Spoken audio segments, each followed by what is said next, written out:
Hit TV అభిమాన ప్రేక్షకులకు స్వాగతం. నేను మీ నాగేంద్ర కుమార్. ఇప్పుడే సారంగపాణి జాతకం సినిమా చూసి ప్రసాద్ ఐమాక్స్లో వచ్చి ఆ సినిమాకి సంబంధించిన వివరాలు మీతో పంచుకోవడం కోసం వచ్చాను. వెల్కమ్.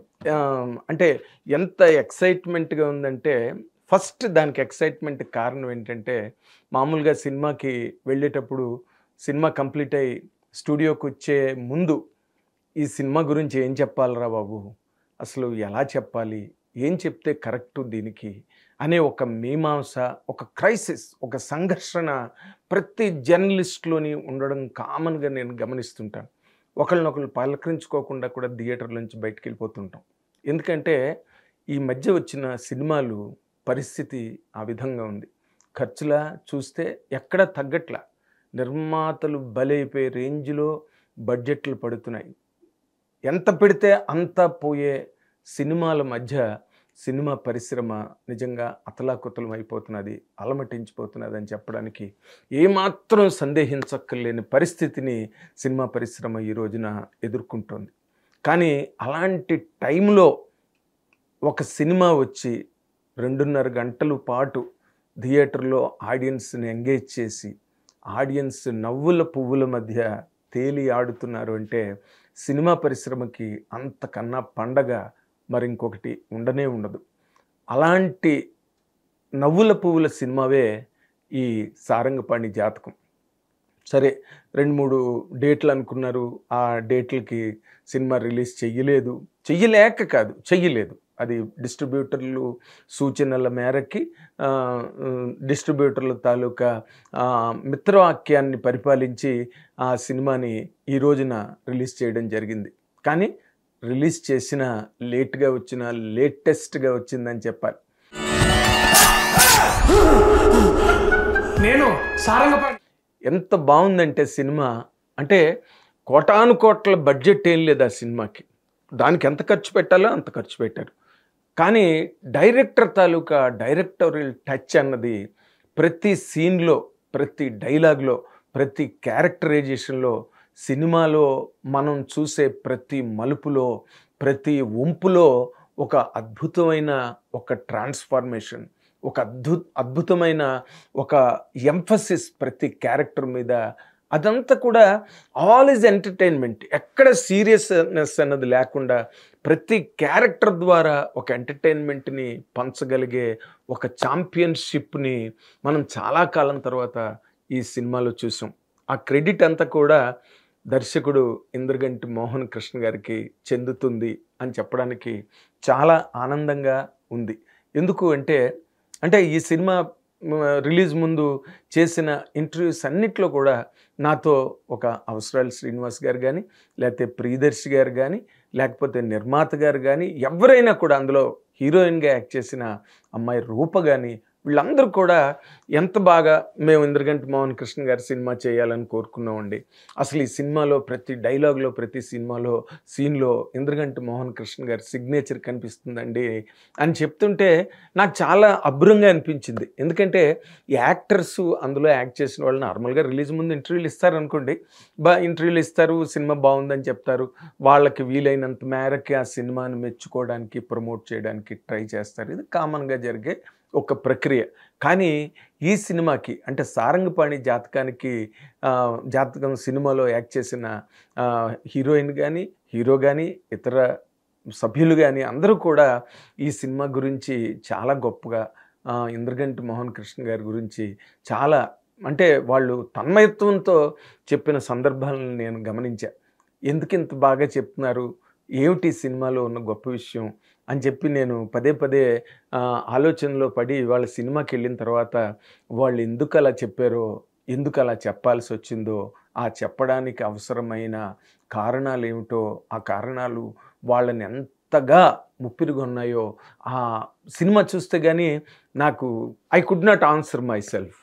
అలాంటి ఒక స్పెల్ ఆఫ్ ఎంటర్టైన్మెంట్, అంటే ఒక 2.5 గంటలు నాన్ స్టాప్ ఎంటర్టైన్మెంట్ అంటామే. అంటే నార్మల్గా ఈ కైండ్ ఆఫ్ వర్డ్ చెప్పడం మనం చాలాసార్లు వింటాం. అవన్నీ కూడా రన్ ఆఫ్ ది మిల్ పడికట్టు మాటల్లాగా ఎప్పటికప్పుడు మనం చెప్పుకునే ఒక కస్టమరీ టెర్మినాలజీ కింద మారిపోయి, కానీ ఈ సారంగపాణి జాతకం అనే సినిమాకి ఆ మాట అంటే non stop entertainment for 2.5 hours అన్న మాట సారంగపాణి జాతకానికి కరెక్ట్గా టైలర్ మేడ్. ఈ సినిమా గురించే మాట పుట్టిందేమో అనిపించే అంత గొప్పగా వినోదం, ఆహ్లాదం, నవ్వులు, థియేటర్ అంతా కూడా. అంటే మల్టీప్లెక్స్ థియేటర్లో పెద్ద జోకేసినా కూడా చాప్లిన్ గారు వచ్చి సీన్ చేస్తున్నా కూడా నవ్వడానికి మొహమాట పడి నవ్వడానికి స్టేటస్ పోతుందేమో అని అనిపించే ఆడియన్స్ కూర్చునే మల్టీప్లెక్స్ దద్దరిల్లిపోయింది ఇవాళ. గుడ్ టచ్ బ్యాడ్ టచ్ కాని చోటు టచ్ చేశారు నవ్వులతో. ఎందుకంటే ఒక్కొక్క క్యారెక్టర్ వస్తుంటే ప్రియదర్శి, వెన్నెల కిషోర్, ఆ తర్వాత హర్ష సెకండ్ హాఫ్లో, అండ్ వడ్లమాన్ శ్రీనివాస్ గారు ఒక ఫాదర్గా, అండ్ అవతల పక్క నరేష్ గారు ఇంకో పక్క. అంటే మీరు ఈ రోజున ఒక 100 కోట్లు పెట్టి తీసే సినిమాలో ఉన్న క్యాస్టింగ్ చాలా వరకు ఈ సినిమాలో ఉంది. కానీ అది చాలా ఆర్టికులేటెడ్ బడ్జెట్లో చేశారు, బాగా ఖర్చు పెట్టారు. మీకు ఎక్కడ కూడా ఏ యాంగిల్లో కూడా వెలితి అనిపించకుండా అంత అద్భుతంగా సినిమాని హ్యాండిల్ చేశారు. ఇది ఒక రకంగా it's a great text book today. అంటే యంగర్ డైరెక్టర్స్ కానీ లేదా ఒక రకమైన ఫెయిల్యూర్స్ని ఫేస్ చేస్తున్న డైరెక్టర్లు కానీ ఈ సినిమాని ఒక పాఠ్యాంశంగా స్టడీ చేయాల్సిన అవసరం ఎంతైనా ఉంది. అంటే ఒక డైరెక్టర్ రాసుకునే స్క్రిప్ట్లో ఆ కథని ముందుకు ఎలా తీసుకెళ్ళాలి, ఎలా ముందుకు తీసుకెళ్తే అది చాలా నోవెల్గా, కొత్తగా, సరికొత్తగా ఉంటుంది, అండ్ చాలా ఇమ్మెర్సివ్గా ఉంటుంది, ఆడియన్ని ఎట్లాగా తన ఫోల్డ్లోకి తెచ్చుకోగలదు, ఇలాంటివన్నీ కూడా చాలా అద్భుతంగా ఈ సినిమాలో ప్రజెంట్ అయ్యాయి. ఇదేంటి ఇక్కడ? నేను కథ గురించి చెప్పబోను. కొంతవరకు ఆ ట్రైలర్లో రిలీజ్ చేసిన దానిలో వడ్లమాన్ శ్రీనివాస్ గారి డైలాగ్ ఉంటుంది. నాలాంటి ఒక ప్రాక్టికల్ మనిషి కడుపున ఇలాంటి జాతకాలు పిచ్చాడు పుట్టాడు ఏంటి అని. ఆ జాతకాల పిచ్చి అన్నది ఈ రోజున మనం యూట్యూబ్లు చూసినా లేకపోతే రీల్స్, మీరు ఎక్కడ ఇన్స్టాగ్రామ్స్ ఎక్కడైనా చూసుకోండి, దాదాపుగా ఈ ప్రపంచంలో జాతకాల పిచ్చి బాగా ఎక్కువైపోయింది అని చెప్పాలి. ఎందుకంటే ప్రతి రోజున ఈరోజు ఇలా ఉంటుంది, మీరు ఈ రోజు ఇలా చేసుకోవాలి, ఈరోజు వినాయకుడు పూజ చేయాలి, ఈరోజు వెంకటేశ్వర స్వామి పూజ చేయాలి, ఈరోజు తులసిమాలలు జేబులో పెట్టుకుని వెళ్ళండి, లేకపోతే ఎర్ర గుడ్డ ముక్క మీ పర్సులో పెట్టుకోండి, ఇలాంటివన్నీ, లేకపోతే లవంగాలు దిగదడుపు తీసి బయట వేయండి, ఉప్పు కన్నులు తీసుకొచ్చి గుమ్మంలో పెట్టండి, ఇలాంటి సూచనలు కండిషన్స్ పెట్టి పురోహితులు, జ్యోతిష్య పండితులు, ఓకే అవి కొంతవరకు, ఎందుకంటే దాని పేరే యాస్ట్రోలాజికల్ సైన్స్, అంటే where the science ends there the philosophy begins అని. ఒకడు 4 సార్లు పరీక్షకి వెళ్ళిపోతున్నప్పుడు సాధారణంగానే వాళ్ళు ఒక డిప్రెషన్కో, ఓ డిసప్పాయింట్మెంట్కో, క్లూలెస్ కండిషన్కో గురైనప్పుడు కొంతవరకు ఈ యాస్ట్రోలాజికల్ సైన్స్ మనిషిని గైడ్ చేయగలదు. బాబు నువ్వు గాబరా పడకమ్మా, డిసప్పాయింట్ అవ్వకు, ఆత్మహత్యలు గట్ట నువ్వు చేసుకోనక్కర్లేదు, నీకు ఇప్పుడు ఏప్రిల్ నుంచో మార్చి నుంచో లేకపోతే నెక్స్ట్ ఇయర్ జనవరి నుంచో బాగుంటుందని ఆ పండితుడు ఎవడో చెప్తే వీళ్ళు కొంచెం గుండె నిబ్బరంతో గుండెదెట్టు చేసుకుని ముందుకు వెళ్ళడానికి ఆస్ట్రాలజీ తప్పకుండా పనికొస్తుంది. అండ్ మనకి పుణ్యకార్యాలు లేకపోతే శుభకార్యాలు చేసుకోవడానికి వాటి అవసరం ఎంతైనా ఉంది. కానీ అది దాటి అసలు వాస్తు జ్యోతిష్యం అన్నది ఈ సొసైటీని ఎంతలా రూల్ చేస్తున్నదంటే ఆ పిచ్చిలో కంప్లీట్గా పడిపోయారనమాట. అలాంటి వాతావరణాన్ని అడ్వాంటేజ్ తీసుకుని అలాంటి జాతకాలు పిచ్చివాడు ఎవరో ఒక క్లేర్వాయింట్ తన స్వార్థానికి వాడిని బలి చేసి వాడి పబ్బం వాడు గడుపుకోవాలనుకుంటున్నప్పుడు ఎలాగ జరుగుతుంది, ఏం జరుగుతుంది అన్నది మోస్ట్ ఇంట్రెస్టింగ్గా, చాలా అంటే ఉత్కంఠభరితంగా కూడా అలాంటి అట్మాస్ఫియర్ని క్రియేట్ చేసిన ఇంద్రగంటి శ్రీకాంత్ శర్మ గారిని వస్తుంది. చాలా మహానుభావుడు, సాహిత్యవేత్త ఇంద్రగంటి శ్రీకాంత్ శర్మ గారి అబ్బాయి ఇంద్రగంటి మోహన్ కృష్ణ.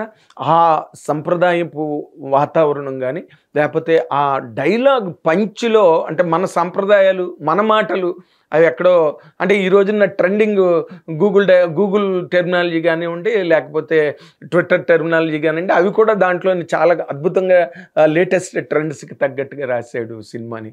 అండ్ ఒక్కొక్క క్యారెక్టరు అసలు ప్రియదర్శి, వెన్నెల కిషోర్ కాంబినేషన్ ఎంత బాగా పండిందంటే అది అలా నడుస్తూ ఆ మధ్యలో నరేష్ గారు అండ్ మన వడ్లమాని శ్రీనివాస్ గారు ఆ 2 క్యారెక్టర్లు అసలు పోటాపోటీగా ప్రతి క్యారెక్టర్ ఒకదానితో ఒకటి స్ట్రైక్ అవుతూ క్రాస్ అవుతూ ముందుకెళ్తున్న దాంట్లో సెకండ్ హాఫ్లో ఎప్పుడైతే వైవా హర్ష ఎప్పుడైతే వచ్చాడో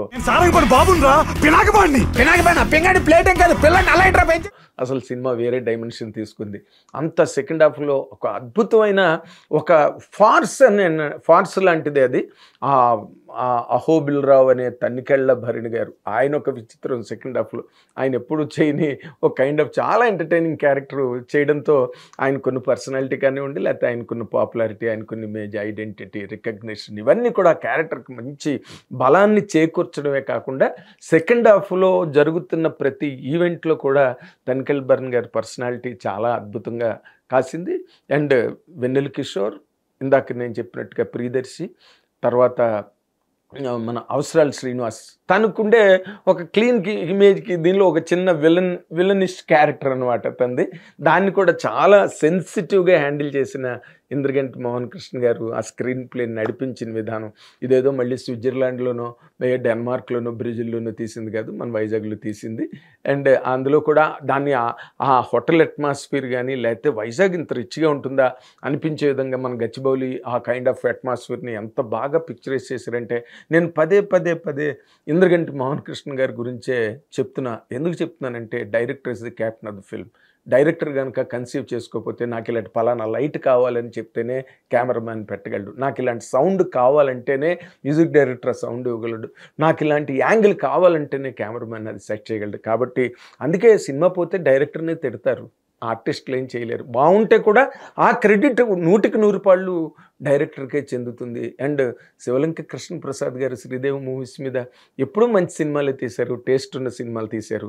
అండ్ ఆడినవి కొన్ని ఆడనివి కొన్ని ఉన్నా కానీ ఆయన ఒక సక్సెస్ స్ప్రీలో ముందుకెళ్తూ ఇప్పటి వరకు మొన్న కూడా ఆదిత్య 369 ఆయన చేసిన సినిమా మళ్ళీ రిలీజ్ అయింది. అండ్ ఆయన సినిమాలన్నీ కూడా ఒక జెంటిల్మెన్ దగ్గర నుంచి తీసుకుంటే అన్ని సినిమాలు బాగా ఆడుతూ ఆ పరంపరలో ఇప్పుడు వచ్చిన ఈ సారంగపాణి జాతకం కూడా గొప్ప స్టాండర్డ్లో ఉంది. ఒక కథ పరంగా కానీ, డైలాగుల పరంగా కానీ, క్యారెక్టరైజేషన్ల పరంగా కానీ ఏ రకంగా తీసుకున్న ఒక అద్భుతమైన సినిమాని చూసే అంటే మనం ఏం కావాలండి, మనకి 2.5 గంటలు థియేటర్కి వెళ్ళినప్పుడు కూర్చుని హాయిగా ఆనందంగా జోకులు నవ్వుకుంటూ మళ్ళీ ఏది బియాండ్ లాజిక్లు అవన్నీ మనం లెక్క పెట్టకూడదు. మనం లాజికల్గా చూసుకున్నా కూడా సినిమాని చాలా కన్విన్సింగ్గా కథని బాగా ముందుకు నడిపించి జనం బయటకు రాగానే గొల్లుమని వచ్చారు. బయటికి రాగానే అందులో మీడియావే ఎక్కువ పర్సంటేజ్ ఉన్నప్పటికీ మేము కూడా జనరల్ పబ్లిక్ కిందే వస్తాం కదండి. బాగుంటే చాలా బాగుందని ఫీల్ అవుతాం, మాకు నవ్వులు వస్తాయి, మాకు కళ్ళ నీళ్ళు వస్తాయి, మాకు బాగులేని సినిమా మీద కోపం వస్తుంది. ఇలాంటివి మామూలుగా నెగిటివ్ రివ్యూలు ప్రతి సినిమా మీద వచ్చేస్తాయి అనుకోండి. బట్ ఇలాంటి సినిమా మీద నెగిటివ్ రివ్యూ చేయడానికి ఏమి ఉండదు. ఎందుకంటే ఒక ప్లాటు, ఆ ప్లాట్ మీద ఒక ఫార్స్, ఆ ఫార్స్ నుంచి ఒక స్టోరీ, ఆ స్టోరీ నుంచి ఒక క్లైమాక్స్. ఎక్కడైనా మనకు బోర్ కొడితే అప్పుడు మనం దాని గురించి మాట్లాడాలి. కానీ 2.5 గంటలు మనల్ని ఎంగేజ్ చేసినప్పుడు అదే మంచి సినిమా. చక్రపాణి గారు చెప్పినట్టుగా 2.5 గంటలు నువ్వు సినిమాని చూపించగలిగితే అదే మంచి సినిమా అయ్యా అని చక్రపాణి గారు అనేవారంట. అలాంటి సినిమా సారంగపాణి జాతకం. అండ్ అమ్మాయి అందులో హీరోయిన్గా యాక్ట్ చేసిన Rupa, she merits a special mention ఈ ఫిల్మ్లో. ఎందుకంటే తెలుగు అమ్మాయి అద్భుతంగా పైగా దీనికి ఒక గొప్ప ట్యాగ్ లైన్ ఉంది. అదేంటంటే అందరూ తెలుగు నటులే ఈ సినిమాలో. అంటే డబ్బింగ్ ఎవరికి అవసరం లేదు. కృష్ణప్రసాద్ గారికి ఎవరో నటులు మామూలుగా సినిమాలో యాక్ట్ చేసిన వాళ్ళు డబ్బింగ్ చెప్పడానికి డబ్బింగ్ థియేటర్కి ఖర్చు అయి ఉంటుందేమో కానీ వేరేగా డబ్బింగ్ ఆర్టిస్టులకి డబ్బులు ఇచ్చే అవసరం ఈ సినిమా వరకు రాలేదు. And music director Vivek also deserves A special appreciation. ఎందుకంటే సెకండ్ హాఫ్లో ఆ క్యూరియాసిటీ బిల్డప్ చేసినప్పుడు కానీ, లేకపోతే ఆ క్రైమ్ వెనకాతల కథ పరిగెడుతున్నప్పుడు కానీ చేసిన ఆర్ఆర్ సినిమాకి చాలా గొప్ప లైఫ్ ఇచ్చింది. అండ్ ఏ యాంగిల్లో చూసుకున్నా ఇదొక గొప్ప సినిమాగా. అండ్ అందరూ ఈ సినిమా గురించి యాక్చువల్గా చెప్పాలంటే ఇండస్ట్రీలో చాలామంది డైరెక్టర్లు సీనియర్స్ కూడా వెయిట్ చేస్తున్నారు ఈ సినిమా ఎలా ఉంటుందని. కాబట్టి ఈ సినిమా శ్రీదేవి మూవీస్కి మరొక ప్రెస్టీజియస్ సక్సెస్ఫుల్ ఫిల్మ్ అని చెప్పడానికి ఏమాత్రం సంశయించక్కర్లేదు. నేను ఈ కథ గురించి మీకు ఎక్కడ ఏం చెప్పలేదు. మీరు తప్పనిసరిగా తక్షణమే ఈ సినిమా చూడండి. ఎందుకంటే ఇలాంటి సినిమాలు అప్పుడప్పుడు వస్తుంటాయి కాబట్టి ఛాన్స్ మిస్ కాకూడదు. నేను ఒక ఆడియన్గా, ఒక మంచి సినిమా ప్రేమికుడిగా నేను మీ అందరితోని ఈ అనుభవాలు షేర్ చేసుకుంటున్నాను. Thank you very much.